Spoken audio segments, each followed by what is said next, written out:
In today's video, I'll show you how to install mods in The Witcher 3 and enhance graphics, gameplay, and features with a simple step-by-step guide.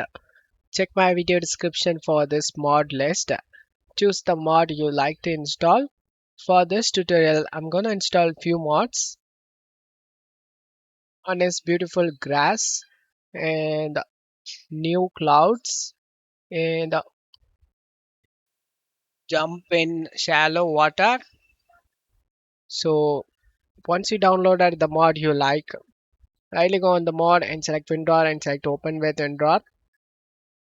Right-click on the game and select Open File Location. Go back to Game folder.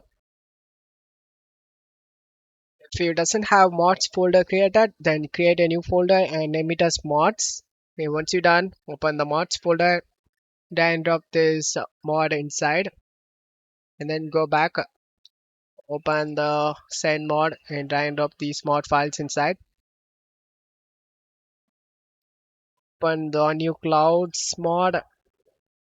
Go back to game folder. This comes with the mods folder, so drop the mods folder inside a game. Now the new clouds also added. Just close stuff here and launch the game. This way you can install lots of mods. I will show you guys before and after. The ability to jump right here. After using the mod, I can able to. So I hope this video helped you. If the video helped you, don't forget to leave a like and subscribe. Thank you.